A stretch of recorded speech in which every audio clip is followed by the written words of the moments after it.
नमस्कार दोस्तों, जब अटल बिहारी वाजपेयी की सरकार ने एक प्रोजेक्ट लॉन्च किया USPRL। इस प्रोजेक्ट के तहत उधमपुर, श्रीनगर और बारामूला से एक रेलवे लाइन को बिछाने का काम था।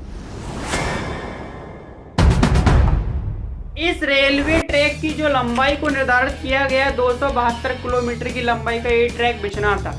लेकिन 272 किलोमीटर की लंबाई में सबसे मुश्किल जो काम था वो था चिनाब नदी पर ब्रिज बनाना, क्योंकि इस चिनाब नदी जब बारिश होती है तो विकराल रूप धारण कर लेती है।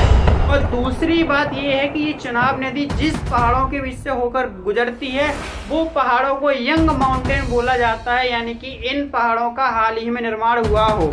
अब सबसे बड़ी चुनौतियां ये सामने आ रही थी और सबसे बड़े और भी चुनौतियां थी, जैसे कि जब 272 किलोमीटर की हवाएं जब जहां से चलेंगी तो इस पुल को कैसे क्षति होने से बचाया जाए। और ये जो इलाका आता है वो भूकंप के जोन नंबर 5 में आता है, तो उसको कैसे भूकंपों से भी सुरक्षित रखा जाए। और जब ये पुल का काम शुरू हुआ तो बहुत सारी मुसीबतें भी आई और उन सभी मुसीबतों का सामना करती हो फाइनली 2022 में ये पुल बनकर तैयार हो गया।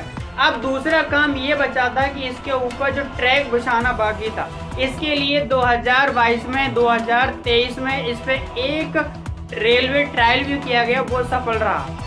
यानी कि 2025 में ये ब्रिज बनकर पूरा तैयार हो गया और अब इस पर 100 किलोमीटर की रफ्तार से ट्रेन चल सकती है। भारत की इंजीनियरिंग को सबने दुनिया भर ने माना है कि ये चाइना ही फेमस नहीं है लंबे लंबे ब्रिज बनाने के लिए, भारत में भी अच्छे टेक्नीशियन अच्छे इंजीनियर हैं। लेकिन इसमें सबसे बड़ी बात यह है कि इसमें 35,000 टन का स्टील प्रयोग किया गया है और इसमें जो स्टील मंगाया गया है वो विदेशों से भी मंगाया गया है। आपको कमेंट कर बताना है कि जो ब्रिज बना है क्या वो दुनिया का सबसे अच्छा ब्रिज है या नहीं।